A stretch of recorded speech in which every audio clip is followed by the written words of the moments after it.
admit, I killed her. I killed her. There, I killed her. Okay, I said it. I said it. I can't take it back.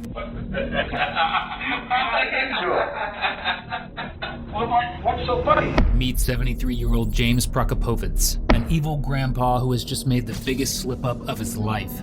Because 6 years ago, James's wife Victoria disappeared in one of the strangest homicide cases Wisconsin had ever seen. Vicki's dead. Vicki's dead. I did not do nothing to that woman. I did not hurt her. And now detectives will uncover the truth behind James's words, one that will lead them to a secret murder plot, and the fact that James was never acting alone. He's been placed under arrest. She had nothing to do with it. Nothing at all. Absolutely. Nothing. One of the loves of your life is also in custody. Is it worth that, Jim? I mean, you are going to lose the entire world. On April 25th, 2013, police in Pittsfield, Wisconsin were called to this home to investigate a missing person. They had no idea that the call was the first step in what would evolve into an 8-year-long investigation with an insufferable suspect at the helm. James, or Jim as he liked to be called, was the 67-year-old husband of Victoria Prokopovitz, a dedicated mother who always made the holidays special and went out of the way to fill every room she was in with music and laughter. But the morning of April 25th, Victoria's house was quiet, devoid of her warmth. Jim claimed that when he woke up in the morning around 4 a.m., Victoria was simply nowhere to be found. Search parties and investigators worked hard to find her. As weeks turned to months, they grew more and more desperate to get solid evidence about what had become of Vicki. Because from the get-go, police were certain that somehow Jim was involved. As parties searched for his wife, he sat on the couch, drinking beer. He told anyone who would listen that his wife was dead. On top of that, less than a month after his wife of over 20 years disappeared, he began a relationship with a woman named Kathy, who he claimed to have run into randomly at a casino. Naturally, law enforcement didn't take that well. For the next several years, they continued to question Jim. As you're about to see, when they returned in August of 2016, asking for a play-by-play of what happened the night Vicki disappeared, Jim was not thrilled to answer. The following footage was provided to us by the Brown County Sheriff's Office. First, the three of you sit down and have dinner. Yeah. At some point, Wes goes upstairs to do whatever he I'm thinking he went upstairs. She was putzing around. Do you remember what room? No, putts around, she was putzing with the bird, and I don't know. I was laying in bed. Had TV on, I was listening, watching something. I don't remember what I was watching. Did you come out of the bed then? No, not at all. Until when I woke up about 3:30. Well, you said that you were here when you told her that you were going to be going to bed. I was here when I said I was going to go to bed. I went to bed. And then you watched TV in I the bed. watched TV in the bedroom. And where was she when you were watching TV? I don't know. In the house. In the house. Okay. She was in the house as far as at Where, 8:30. to your best recollection, where in the house was the last time you physically saw her? Right here in the kitchen when I walked into the bedroom. And that was at 8:39. About 8:30, 9 o'clock. And then you watched TV and you stayed up for how long? I don't know when it was. Maybe a half hour, maybe 45 minutes, maybe 50 minutes. And your impression was she was in the house. She was in the house at that time. Then now let's move to the next morning. Now you're up. Get up at 3:30. About 3:30. I don't know. 2:30, 4 to 4. Yep. And tell me what you do the first thing you do. I get up, go to the bathroom, take a holler for her. Honey! Okay. Thought maybe she was down in the basement. Yeah. She'd go down the basement. This woman, Vicki, constantly had to be doing something when she was up. Why don't you go to the bathroom and then show me what you did that morning? And if you have to holler, I don't really. I went to the bathroom. if you don't remember, that's okay. Yep, I hollered, honey! Then what did you do? Honey! Well, then I went, hollered upstairs. I went up and just hollered up the stairs. Okay, go ahead. I just walked over here. Go ahead. Do exactly what you did. I walked over here. I said, honey! Okay. She didn't answer. Okay, then go ahead. Then I went here, went down in the basement. Go ahead. Thought she was down here. Turn the light on. Down the steps. Honey! Okay. I walked over here, I think it was. I don't remember this. Here first. Look. I walked over here. here, open this door. It wasn't open. I looked in here. She was in here. Okay, did something. Nothing here. Okay, then what happened? Then I went looking in here. Okay. And then I looked in here. Okay. I don't remember if it was in that order. And then, Jim, do you remember if she's not answering to your yells? Do you remember why it is that you felt the importance to look in every spot? Because she tried to help down here in the basement once. That's why. Okay. It's that simple. Yep. So you were looking. I found her in that room. Okay. So you were looking to see if she was in distress. Yes, I was. Okay. That's why we're asking. That's why what I was looking for. I thought if she tried something, maybe I could find her in time. Jim isn't completely lying to the police here, but don't get used to that. Vicki did have 2 previous attempts, and she had vocally struggled with her mental health.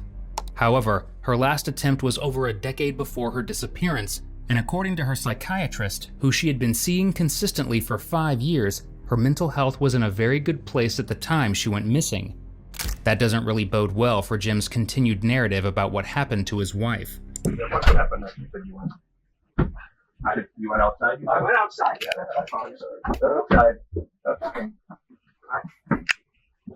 I was running out here, and I think I walked. I don't remember if I walked the truck to look or not. Okay. I went over by the garage. Well, I could just tell you, I walked over by the garage.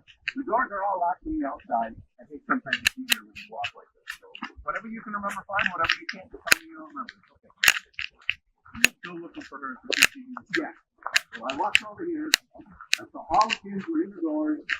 So I knew there was no way she was in there. Okay. No way they could be locked. So then I walked over here, I think. From the point you got up and started looking for besides the actual. Yeah. Besides that, what we just walked and did that take about the same amount of time?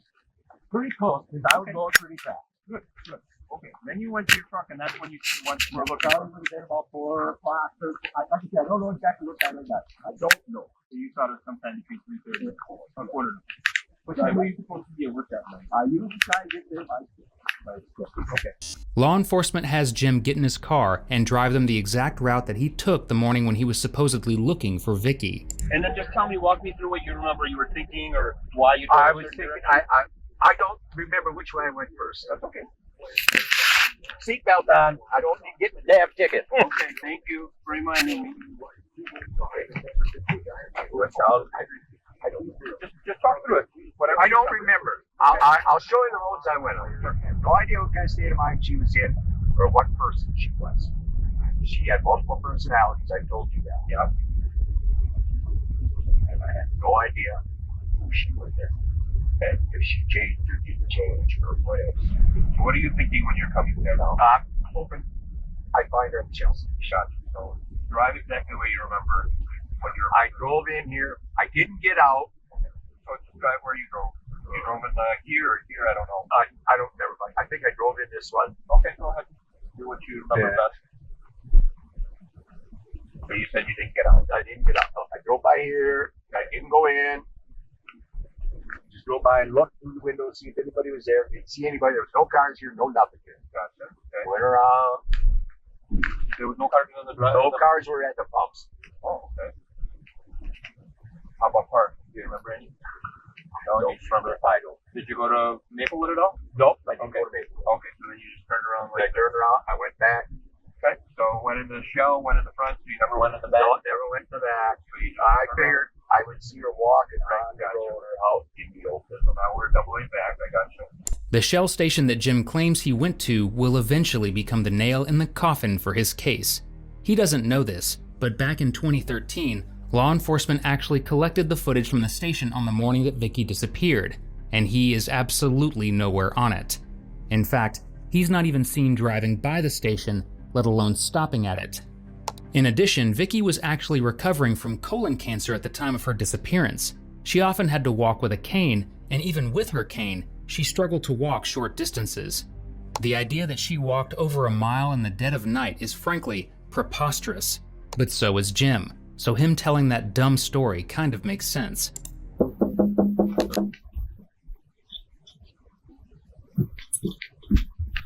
Good morning, sir. Yeah. Can I come in? Me too. Thanks, Joe.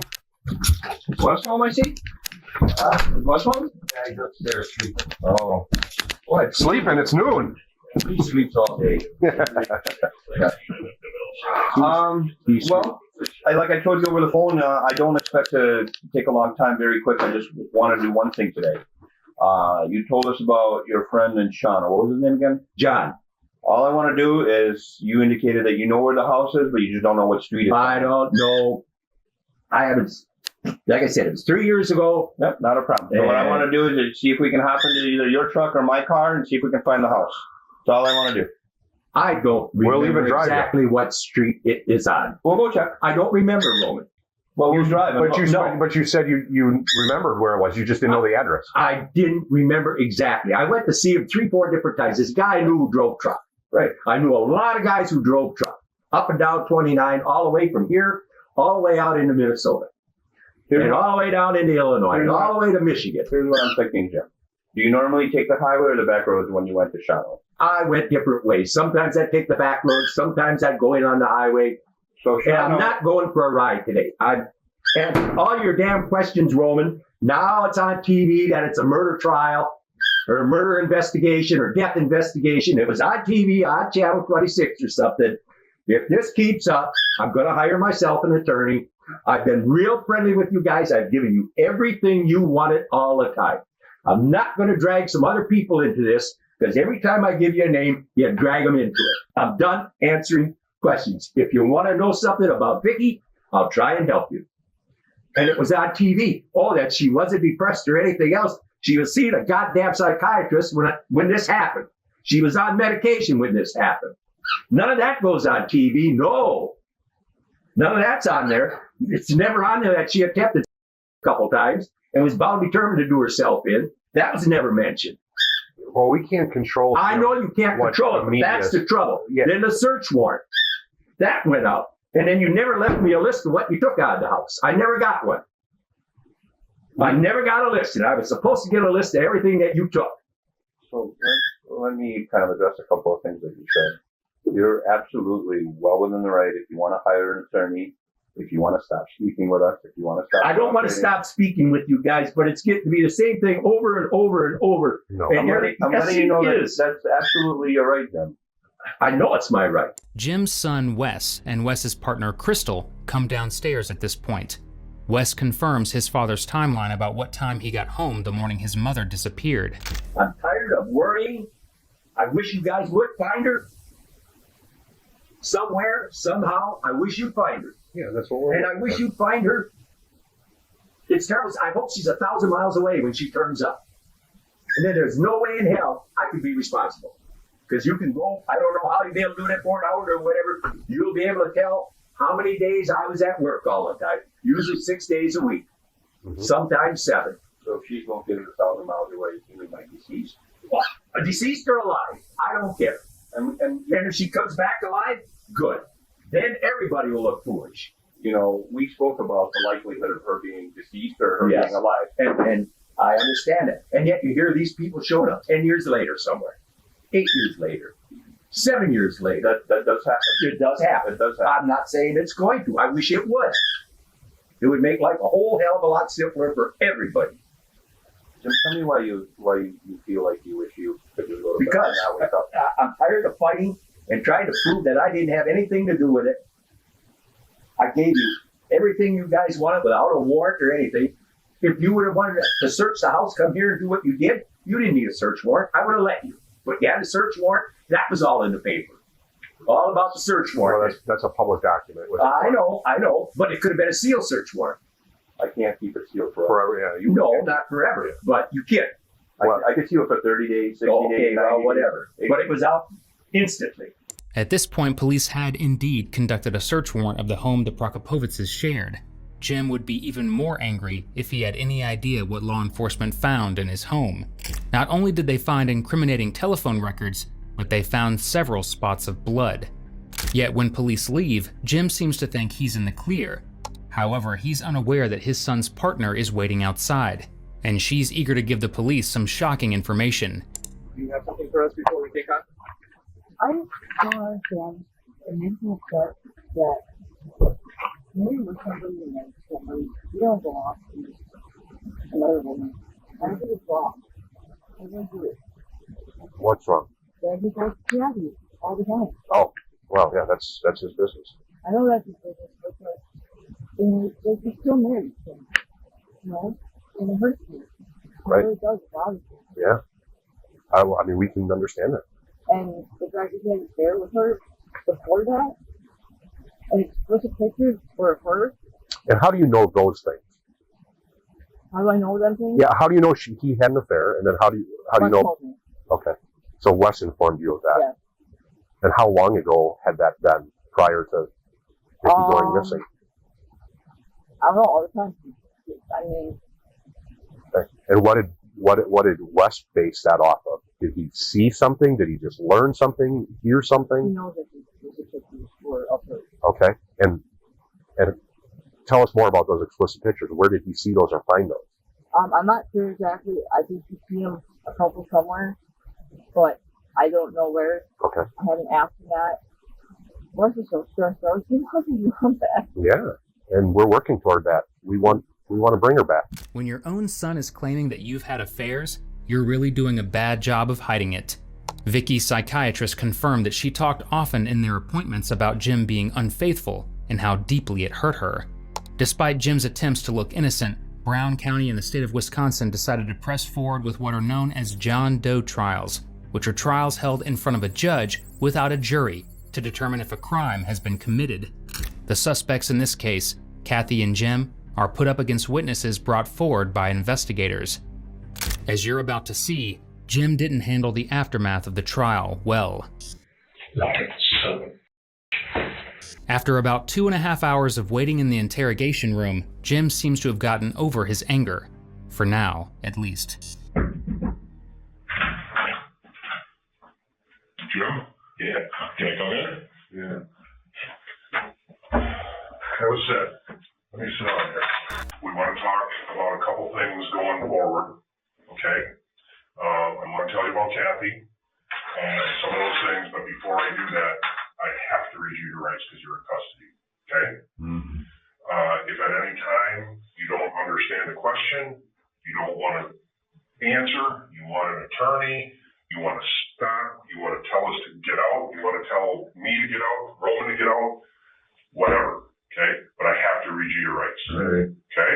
You all right with that? Yes. Immediately after reading Jim his rights, the detectives get down to business. After all, they have been waiting years for this. Kathy's been placed under arrest. Just listen, okay? Just listen to me. Promise? Just hear me out. Okay? Now, when she took the stand, she got the same admonishment that you did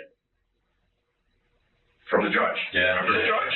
Yeah. Read you kind of the rules of the court. Kind of like what I did. Right. Just read you kind of what your rights are, how this is going to work, okay? She was brought here too, okay? Roman and I just we just got done with her, and we talked to her for a long time. She said a lot of stuff on the stand, okay? We know that there are some things that weren't true. We know that, okay? She has set the record straight on some stuff. This is no. All right. Okay. She's sorry. She's regretful. She's crying. She's taking some responsibility. And all I can tell you, Jim, is I don't know who it is down the road. I don't know if it's a judge. I don't know if it's a jury. I don't know who it is. All I can tell you is, from my experience, they like to see contrition. So if I make a bad choice or a bad decision, and I lied and lied and lied, and I lied for 6 years, and I finally say, okay, that's it. I got to stop the nonsense. I think a big burden has been lifted from her, and I think she's explained some things, and we have some understanding of some things. Okay? So she wants to see you.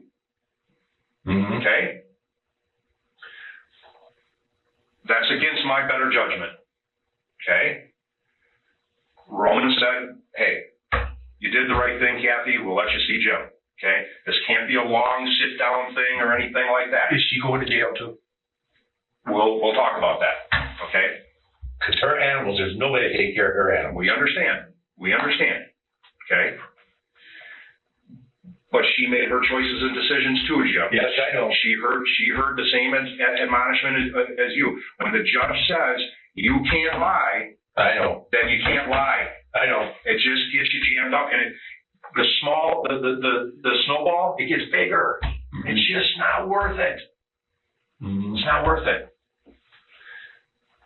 So when we're done here, if you play nice with me, we'll kind of let you see Kathy real quick, and we'll let you know how things are going to play out here. Okay, but that depends upon some certain things here. Okay. Yeah. What do you think about all this? She had nothing to do with it. Nothing at all. Absolutely nothing to do with anything. I didn't do anything to Vicki. What are you thinking about this? I don't care about her. We're done with her. Okay? We're done with her. She's taken her responsibility, and we'll go on from there. Whatever you want to ask me questions, I'll tell you anything I can to straighten something out. But if she goes to jail, I'm not going to be a happy camper. Hold on here. She made some choices. I know she did, but I'm still not going to be a very happy camper. Something tells me that Jim is not going to be a happy camper regardless, because he's on the bus bound for the good old camp of corrections. Now, we feel it's important to note that there is no evidence that Kathy was involved in Vicki's disappearance whatsoever, or that she even knew about Vicki until well after her romantic relationship with Jim had begun. Kathy was never charged as an accomplice or anything of the sort. Instead, she was facing perjury charges, because during the John Doe trial, she lied about when and where she and Jim began their relationship. Vicki's dead. Vicki's dead. Okay, if you say she's dead, she's dead. I don't know. Vicki's dead. I don't know. I don't know. That is the truth. This whole case has a lot of ripples. And you can see that. You know, it is. One of the ripples is one of the loves of your life. She is also in custody. Is it worth that, Jim? She should be home, watering her donkeys, letting the dog out, feeding the peacocks. She is a mess. And you have to admit, Jim, she's involved in this because of you. I'm not blaming. That's just the facts. Yes, and I know. She has come to that realization now. Okay. All right. You have to be truthful and honest, Jim, or whatever you want to salvage here. I mean, you are going to lose the entire world. What do you want? What do you want me to say? What? It's not. No. It's not what you want to ask. It's not what I want you to say. No. It's what the truth is. I'll tell you the truth if you ask me the questions. All right. To the best of your recollection, Vicki goes missing. Okay. Yeah. To the best of your recollection, truthfully, how long does it take you to reach out to your friend Kathy? 5-6 weeks? I don't remember. All right, 5-6 weeks. Somewhere in there. I'm going to write it down. So 5-6 weeks. Maybe longer. But somewhere in 5-6 weeks plus or minus. Yeah. Okay. If that's the truth, I'm with you. Okay. You called Kathy. Yes, I did. You're going through a bad time. Yep. You've been sweet on Kathy for a long time. No, good, I'm sweet. Well, good friend. Good friends. Whatever. Okay. You call her up. How does that work? I called her up. Do you have the phone number? Yeah. So you know how to get in touch with her? Yeah, I know how to get in touch with her. Go ahead. And I said, hi, how you doing? She said, I know it's your birthday this month, or what was your birthday in May? They said, happy birthday. How's everything going? Well, not good. Okay. That's what she told me about Marv dying, passing away. That guy who was living with her for 30 years. Then that he had heart surgery, whatever. She asked me how things were going. I said, not good. Vicki disappeared. And she felt, here I'm telling him about Marv, and his wife took off on him. So she felt crappy about that. She felt crappy about it. Okay. So I don't remember if it was that phone call. It may have been. I said, how about we meet in Wittenberg or something, halfway, have coffee and just talk about it. Sure. No, I don't remember when it was decided when we were going to meet or where we were going. We knew it was going to be a truck stop. Fair. I said, I'll be parked up there in that blue pickup truck that I had from work. I said, I'll be alongside. Was she familiar with that? No. Okay. Nope, she didn't. Never saw it before. Had no idea what it was, what it looked like, what. Okay. They said, there'll be a fuel tank in the back, you'll see, and probably pretty dirty. I said, I'll try to park on the west side or east side of the truck stop up there, or the building, but, you know. She pulled in, I recognized her when she pulled in. Did you know what her vehicle was? No, I didn't know what it was, but she pulled up right alongside of me, looked at me and smiled. And I knew it. I knew her smile. I knew it was her. Yeah. And we got out, gave her a hug, and we talked and talked. How long? Oh, for a while. I said, you want to stay at the hotel tonight?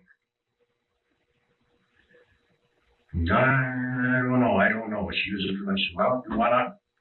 Because her son was home to take care of this critters, right? I said, yeah. I finally talked her into it. We ended up in bed together. Yeah. Got up early. I kept me. So I wasn't far off. When I say you're sweet on her, you're sweet on her. Well, I was. Yeah, not people, but I. You know what I'm trying to tell you. Absolutely. If she wouldn't have come, I probably, if she would have said, no, we don't want to meet, that probably would have been the end of it. But she came and she met. What the hell? Yeah. And like I said, there were, years ago, I know you probably heard this, I told it how I got to know her. And then after I quit over the road, I still kept in contact with her every 3, 4, 5 years. I'd call her. You try and remember in May. Okay. Say, hey, happy birthday, how it's going? And so no affairs with her? No. But stayed in contact every so long. Happy birthday. Yeah. So that's accurate. Yes. Okay. Every 3, 4, 5 years. Yeah. And then we spent that first night together. So just so there's no misconfusion, the first time you ever had with Kathy was that first time you met with her at the truck stop and then went to the hotel? Yes. And that was 5, 6 weeks, maybe longer. I don't remember. Fair enough, 5, 6 weeks. It's worth noting that it has never been publicly revealed when Jim and Kathy began their romantic relationship. However, their first meeting at the hotel was sometime in early May, less than a month after Vicki disappeared. In addition, one of Jim's own children revealed that he told them he would have married Kathy instead of Vicki 30 years ago, had Kathy not married someone else first. Not exactly what any kid wants to hear right after their mother goes missing under mysterious circumstances. At what point, Jim, do you find out about, or how does the casino story, how does that come about? Be honest with me. We just figured it'd be better than saying we met and shacked up right away the first night. And who thought of that? I don't remember if I came up with it or Kathy came up with it. And just tell me, that sounded better to you guys because why? I don't know. I mean, if you got 2 consenting adults, you go to the motel, why do you have to have a story? I don't know. Okay. I don't know. Okay. I don't know why. And you don't remember whose story that No, I don't. If I mentioned something that way or she mentioned something that way. But there was an agreement between you two. Yes. That would be the story. This is the story. Yeah, paid, whatever. That was the agreement between us. We know for fact, okay, there are some things domestically before Vicki that happened. There was some, yes, but some of that stuff did not. Give me one, for instance, that did happen. About busting a gun. He threatened to go commit. Okay. I took the rifle in and smashed it, bent the barrel, broke the stock on. Okay. That did happen. Right? But as far as pointing a gun at them, at their head, no. That I did not do. But, so some of that happened. Some of it happened, some of it didn't. But why would multiple people, Jim, okay, all tell the same lie? I'm just saying, I don't. I understand. I don't think that's probable. I think that I know where you're coming from. And do you, let's say, hypothetically, okay, let's say it really did happen, okay?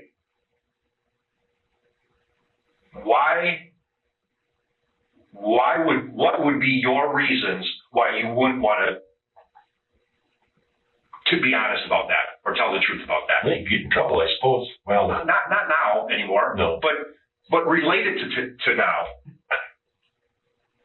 well, I suppose related to now. He was violent. He might do something stupid. He was violent. Okay. Now, whether you admit to that or not, Jim, it's out there, Mm-hmm. and I can tell you that it would be my opinion that Jim's probably not credible. The other people are credible because we know that they told us some truth. They told the truth on something else, and the court knows that there were lies, right? Right? Yeah. So it's the same thing with anybody, any profession. If you lie about this, you lie about that. Mm-hmm. And if you lie about this and that and that, I mean, then everything is it kind of out the door and gets attacked. Yeah. And it looks ridiculous. Give me another domestic thing. I think Jim wants to fix the one you just talked about. I think with the whole, you were fed up, you broke the gun. You may have not pointed the gun at him. No, I did not point the gun at him. Was there a time that maybe the gun, they may have felt that it was pointed in their direction? That's possible. I mean, you're in a tirade and hey, I talk stupid when I get mad. Yeah. So he probably talks stupid when he gets mad. Yeah. I have to believe you talk stupid when you get mad. We get stupid. Yeah. Okay. So whatever you're saying or doing, and you always have to remember, it's maybe not what you meant to portray. Okay. You might not mean it, but how does this person see it? How does this person feel it? You know what I mean? Yeah. You don't know what their perception is. How would your daughter have maybe possibly perceived this whole gun thing? And then this is your chance to say, "No, honey, that wasn't my intention, but I could see how you may have perceived this." Lisa? Yeah. I don't know. Was there a time that you were waving because you were talking with your hands or something? Yeah. And you Wailing around Europe. Yeah. you had the gun in your hand. I had the gun in my hand, yeah. Is it possible that when you were flaring it, when you muzzle somebody, when you It's possible. And even with a stupid comment, all you're going to be doing is waving a gun and saying, "I oughta." Well, you oughta what? I oughta throw it out the window, or I oughta kill you. You know what I mean? Yeah. Lisa, that may have happened to be swinging it around or whatever, or when I took it to smash it, I can't remember if I had it by the barrel. I think I had it by the barrel. I slammed it, broke the stock off, and bent the barrel out of it. Just a little bit. And during those whole waving around, the gun might have been waved in her direction. This is all happening. And out of anger, you may have said something stupid like, "I'm going to hurt myself," or "I'm going to kill you," or something like that. What's actually ridiculous is how Jim treated Vicki in the months and years leading up to her death. Though he denies having pointed a gun at her or any of his children, at trial, Vicki's psychiatrist detailed years of violence and infidelity that Jim committed against her. In addition, he financially and emotionally abused Vicki, not allowing her to have money for certain treatments or medicine she needed related to her cancer. And she wasn't the only victim of his behavior. She flared up at times when there was major things going on with your drinking, with your lying, with your staying out too late. I never lied to her. Never lied to me. We don't consider being unfaithful to her, none the why. Well, I told her about it. She found out about it. I admitted it. I told her it happened. Still, I suppose, yeah, but she had to explain it to you. You didn't come home and say, "Hey, guess what I did?" You know what I mean? No. So that is a huge knock in the teeth, man. I mean, that's hard to cope and deal with. I know it is, because that's what happened with me in my first life. I get it. Did me so as much as it is for you, it was for her. I'm sure it was. You know what I mean? So I'm just, you know, she's really getting a bad rap here, and I just want to be fair to I'm her. not trying to give her a bad rap. I'm just. But you hear what I'm saying? Yeah. I don't know. It doesn't make any difference. You guys wouldn't probably look anyway. But when she was in the hospital, I don't remember if it was the recovery surgery or the surgery. She called 911 and said, I think she had changed. Her clothes? No, she changed personalities. She called 911 and she was whispering to me on the phone. Jim, I called 911, but they hung up. The kids are in a wall. They're hiding the kids in a wall. I'm at work talking to her on the phone, and she's telling me the kids are in the wall, locked up. We've heard this story, Jim. We need to talk about what's not accurate. We've already heard that story several times. Yeah, from me. From you. All right. I'm sure there would have been a record of a 911 call. We're past that. It's fine. Well, I'm just telling you that would happen. I don't need to hear what you've told us. Do you really believe in the bottom of your heart and soul that she had multiple personalities? Yes, I do. 100%. Because I was a good acting job. No. I talked to her when she would change. Well, I get that, but one would be a young one. Yeah. And she'd call me Big Daddy Jim. The next one is going to be the next story, Jim. I don't want to hear the same story. I asked, so it's, you know. Well, it was. That's what she was. I apologize. And one was a devil. Jay's right. You're right. And she would make the noises. But she sounded like a you know. And she would. And her psychiatrist didn't believe it until she did it in his office. I can tell the story. I've heard it. All right. Well, you asked and I'll tell you. I asked. If she had multiple personalities, and I told her. I asked. She did. Once again, Vicki's psychiatrist explained at trial that Vicki didn't have multiple personalities, a symptom of a rare condition called dissociative identity disorder. She actually struggled with ADHD and bipolar disorder. Jim suffers from a different condition, an unfortunately common one called liar-itis. When police addressed this, starting with the fact that he never went to the gas station he claimed to have gone to the morning Vicki disappeared, his frustration visibly grows. I can't remember where all I went. I took you guys. I may have even missed some roads. Maybe you did. As far as that Shell station, hey, I may have went around the backside and came up. I don't remember. Jim. That day, you were emphatic about where you were when you arrived at that station. We proved you wrong. Yes, you did. Just bear with me. Don't get all worked up on me. Okay. We proved you wrong. Okay. It doesn't feel good to be proved wrong when you're in your seat with what everything is going on. Yeah. Right? Yeah. That didn't happen, Jim. You know what I'm saying? What didn't happen? You weren't at that station. I swear, I went by the station and didn't see anybody or anything. Well, you can see a certain amount of road with the cameras, though. You swear to God I was by there. By that station. It didn't happen, Joe. That didn't happen. Because video doesn't lie, Jim. That's all I'm saying. Okay. I swear to God I was down that road. I swear to God I was. And I was by the casino. You weren't in front of that station. I probably did. When you drove in, when you drove in and you said you were right there, I stopped and I looked in. Yes. Okay? Yeah. You weren't there. Okay, I wasn't there.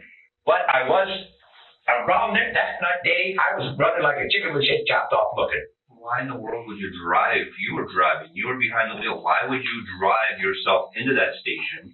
Why would you drive around the pump? Why would you drive by the front of the gas station? Why would you tell us that you looked in that window? I thought that's what I did.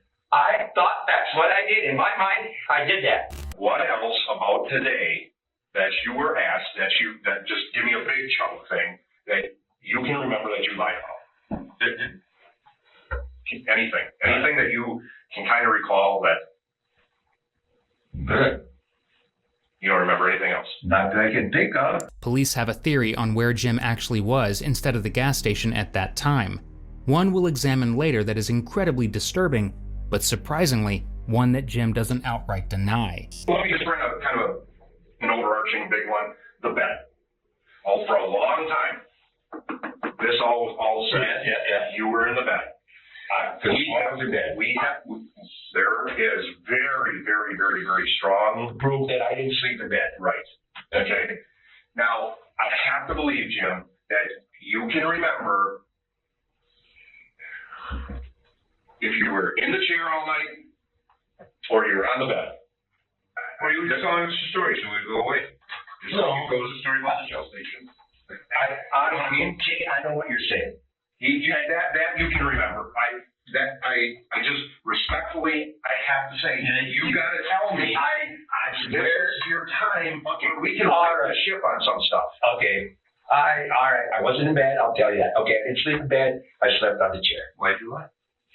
Because I thought I was in bed. I wasn't in bed. Well, then that's not a lie. If you thought you Don't tell me what I don't want to hear just anything. When you asked me, I said I went to bed. I get it. In my eye, no, I said I went to bed. Today, what did you testify? You testified you were in the bed. Don't do the moving target thing. No, I'm not doing the moving target thing. I said I went to bed. I was in bed.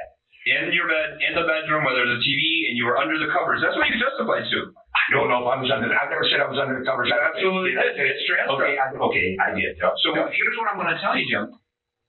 It's not a lie if you say something when you thought it was the thing and you happen to be wrong. I'm telling you, you knew you weren't at that gas station. You knew you weren't in that bed, and for some reason you lied. Okay, I did not know I wasn't at that gas station.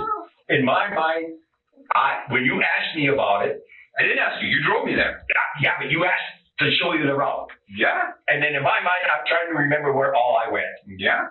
So you said, I'm not sure about this road. I'm not sure. Oh, but I remember driving past this storefront and looking in. I'm not going to the bed. And I didn't send you a video, showed nothing. And that's what I said, yeah. Okay, I got to take your word for it that I didn't drive through there. So I lied about that. I'm sorry, I lied. It's not a lie if that's what you thought was in your mind. Well, what is it? I'm telling you What is that. it? I'm telling you you lied. You're telling me something else. Well, you're telling me I lied, so I'll agree with you. I lied. Well, I don't want you agreeing with him or I if that's not the truth.